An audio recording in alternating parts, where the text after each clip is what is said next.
To help find new ways to make food in space more acceptable, NASA scientists began experimenting with new types of food, new packaging, and new processing procedures.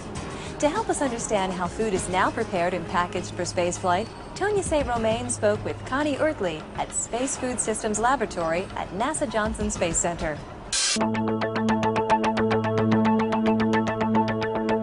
Food plays a very important role in everyone's life. We all have a comfort food or a favorite food that helps us get through those stressful days.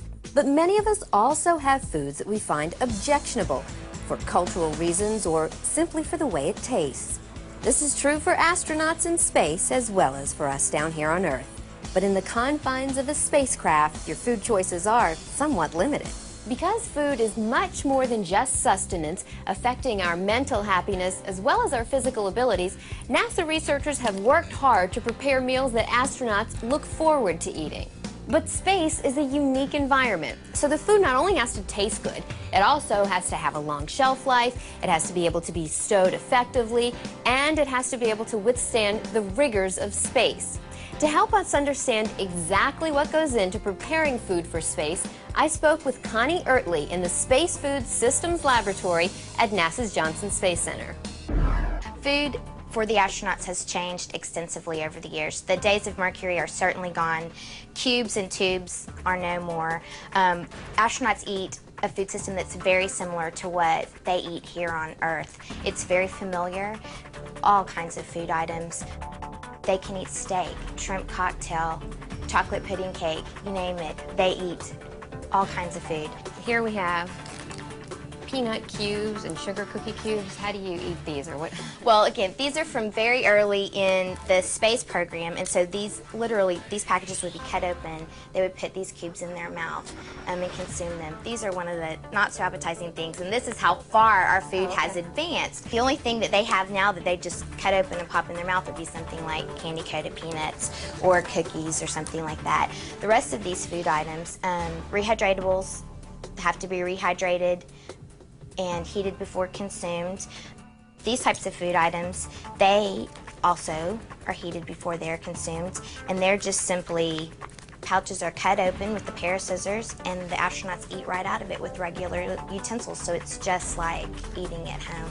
Providing an acceptable food system is very important to us. Food fills a psychological need for the astronauts, so we take our jobs very seriously when we work to provide nutritious and tasty foods for the astronauts.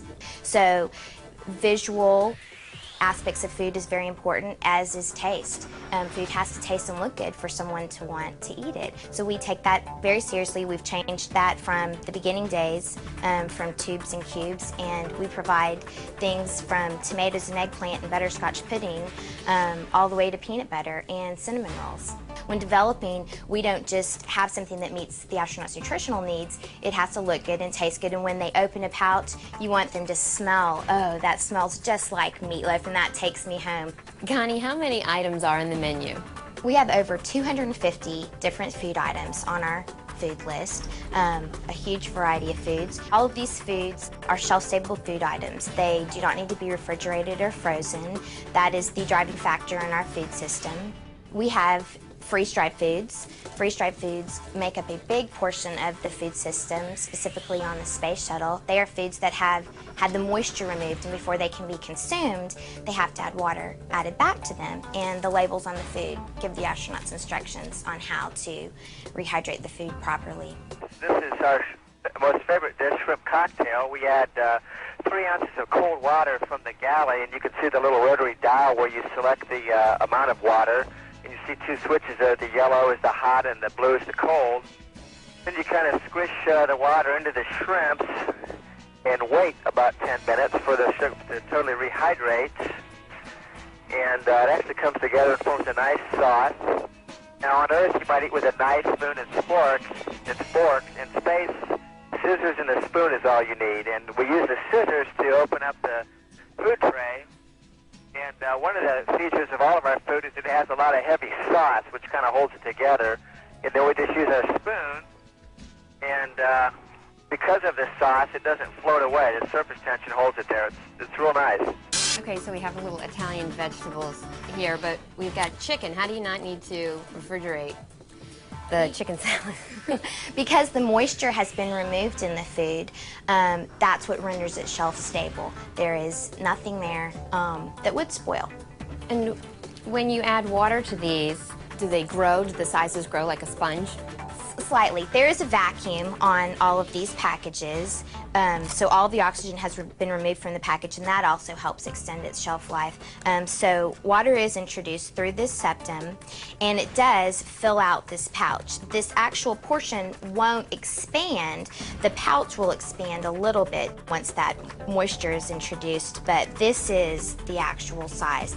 Freeze drying removes the water but doesn't disrupt the cellular integrity of the food, so you can add water back and you get exactly what you started with. This isn't a condensed version, it's just literally just missing the water. And the portion sizes are fairly small. Why do you keep them that way? Things do look small, and that is one of the questions that we get often, but when you're actually weighing food and giving what is a recommended serving size, they tend to be smaller than what the average person considers. So you can't do the biggie size in space.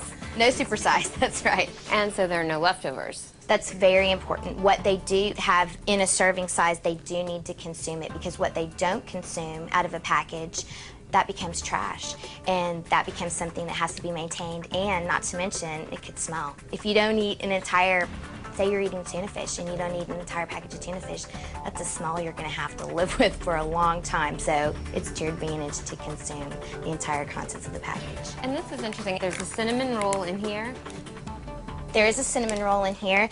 This is an extended shelf life bread product. It also lasts at room temperature for a couple of years, which is very different from most of the bread products you can think of, because bread molds in a couple of weeks. These have been formulated so that the water activity, which is the amount of free moisture that would be available to microbes if they were present. This has been lowered so much that if there was anything present, it couldn't spoil the product. And this is one of the older, you were saying it's come a long way. There aren't Well, cans as much anymore, is that correct? That's right. We have moved away from the can. We have very few items that are in cans right now. Off the top of my head, I can think of about 3 or 4. We have moved to the pouch. These foods are thermally processed. It's another word for canned food, or we also call it retorting. And the food inside of this container has been heat treated so that the food is what is called commercially sterile. We use this pouch for several reasons. This is a technology from the military. This is what looks like their meal ready to eat packages. However, these are our formulations in these packages. And the pouch is great because, one, when processing, it's not so rigid like this can, and in order to heat treat this can, you might end up over processing the food item. In this pouch, which is nice and flat and uniform, products don't get over processed, so you end up with a high quality food item. Also, what's really nice is they stow very efficiently. This pouch takes up a lot less room than a bulky rigid can, so we can stow more food items much more efficiently and use our container space as best that we can. And then last, it's a means of trash management. A can, again, is very bulky. You have an empty can to deal with in the trash. It takes up a lot of space. This just folds completely flat, and you can store a lot of empty pouches in a lot less space than you can store bulky cans. And the drinks? All of our beverages are powdered. All of them come in this type of package. They also have a label which tells them the name of the product plus how much moisture needs to be added to the product before consuming. What's unique about this is you have to have a special straw to consume this beverage. And this straw is inserted into this package. It actually opens up a septum, which it opens up a one-way valve. And so in microgravity, liquid's wanting to come right out of the straw. So we have a clamp on the straw to keep the liquid in. And then when the astronauts are ready to consume, they release the clamp. The liquid flows into their mouth, they have to clamp it off, and then they have to remember that above the clamp, they need to get that liquid out too, or else they've got some free liquid floating around. And the astronauts are encouraged to keep their fluid intake up. It's very easy to forget to drink in space, and so they're encouraged to do that often, and they have plenty of drinks to keep them very well hydrated. We also offer every combination of coffee and tea that you could imagine, so they have a wide selection to choose from. But I say before you get the M&Ms, they have to eat their spinach. In a perfect world, you would. We do plan menus for all of the astronauts so that their nutritional needs are met. But when it comes down to it, when they get ready to eat in space, they eat what they want to eat. Coming up next, we'll find out why all the food flown into space has special cooking instructions. But first, did you know that the Space Shuttle Discovery took its name from Captain Robert Scott's famous Antarctic exploration vessel? The RRS Discovery was built in 1901, designed specifically for an extended Antarctic expedition. Because the vessel would be in Antarctica for over 2 years, it was required to carry enough food and equipment to support the 40-man crew until she could be resupplied. With about 35,000 pounds of preserved meats and another 42,000 pounds of flour, the Discovery left for Antarctica on August 6, 1901. Although there was a large supply of food aboard, the crew would also hunt seals and penguins, which helped prevent a common ailment of the time, scurvy. The Discovery returned from Antarctica on September 10, 1904, and in 1986 was opened to the public as a museum ship. It is now permanently moored in Dundee, Scotland.